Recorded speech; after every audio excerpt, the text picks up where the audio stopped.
So what we're talking about here is how much money do you need to start trading? And the belief on the one hand that it takes money to make money, so therefore you must need a lot of money to start trading. And then on the other hand, the fact that you can open a TD Ameritrade account or an E-Trade account probably with like $100.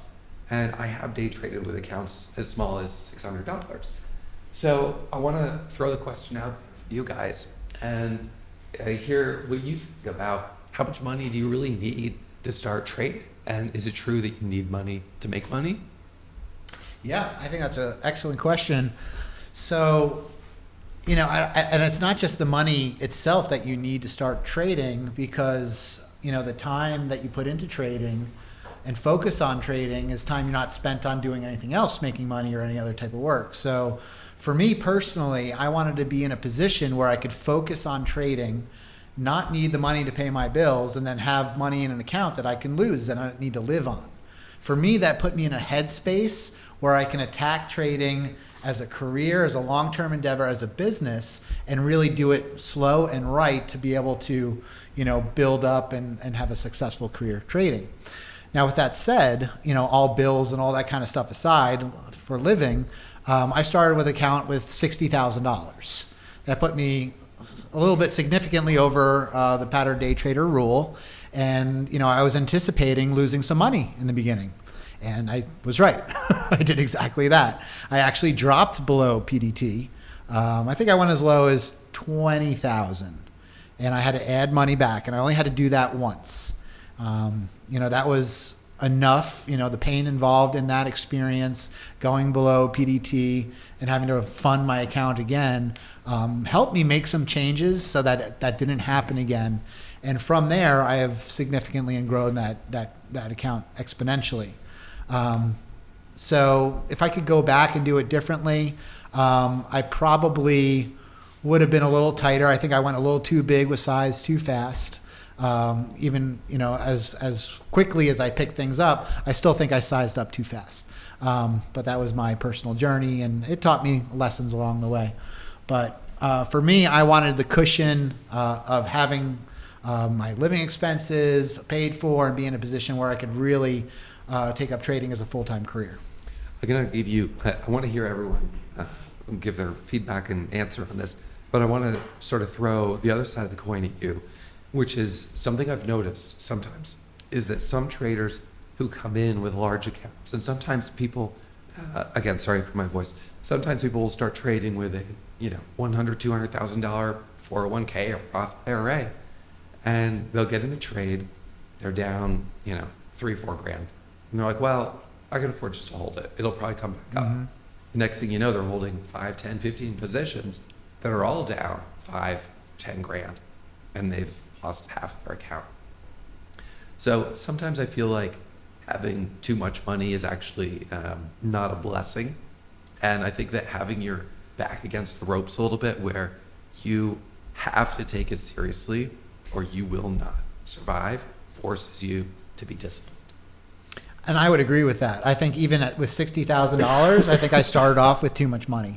I could have done fine with a $30,000 account, giving myself a $5,000 cushion, and learned the same lesson, just not as painfully. So I would definitely agree with that. And if I had done things differently, I would have started with probably half as much money in my account size. Mon, what do you? Does it really take money to make money? I think a little bit. So when I started looking into trading, I know there were, CMEG available. And then I know a lot of people were just trading on cash accounts on, the free brokers or TDs. And I mean, first of all, I was really lucky to try this endeavor when trading became free. Whereas, Jess and Ross, you guys started when you had to pay for it. Trade. Yeah. Ameritrade. So it was a lucky time, I guess, in a way. But, obviously, learning from you, I thought I should be on a direct access broker. But regardless, I didn't want to start with a small account.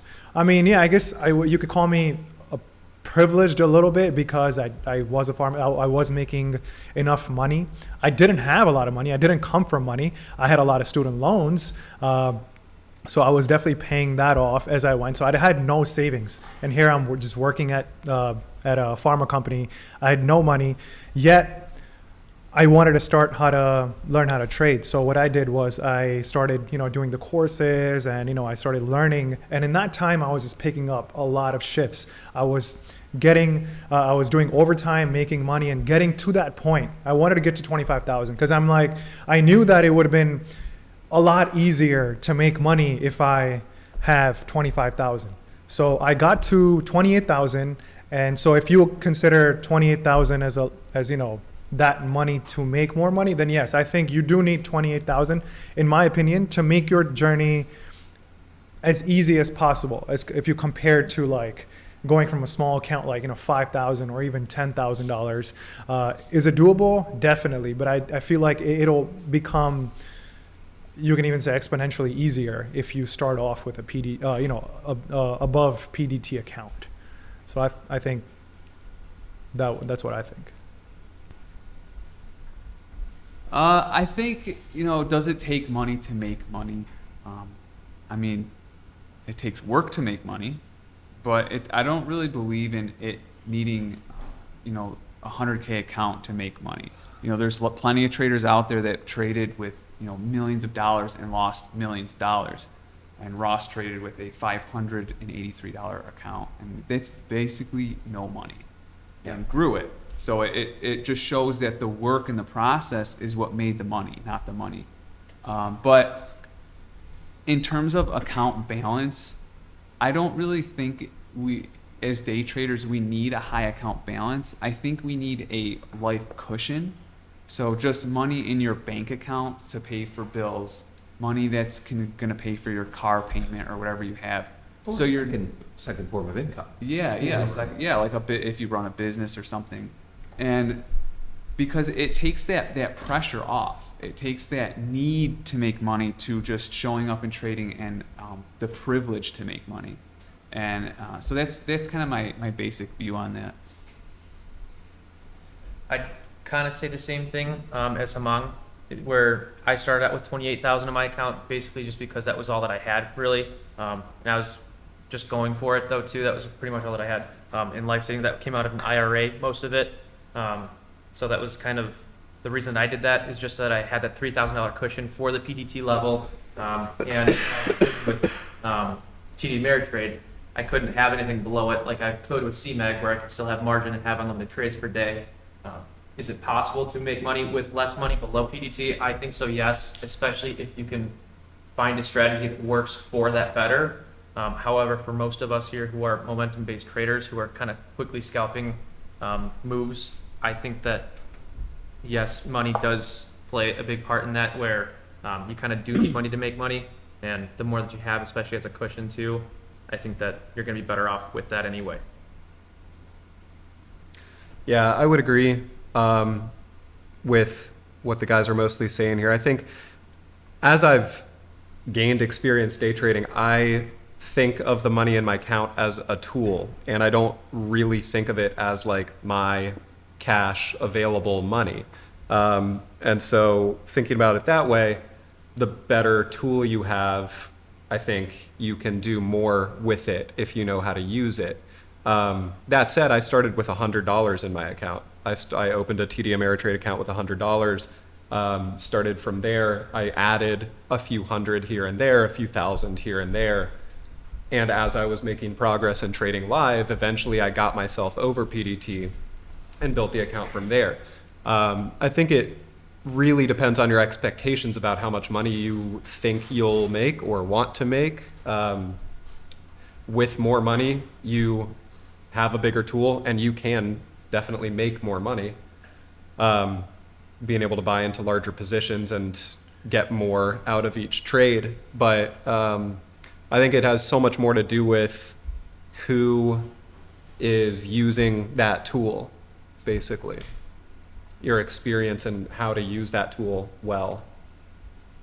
Yeah. All right. Well, thank you. Those were all terrific answers. And yeah, I think we'll leave it at that for today. So thank you guys who have tuned in. We'll be back at it first thing tomorrow morning for the morning show, very bright and early. All right. See you guys in the morning. Hey, I want to thank you for watching this episode.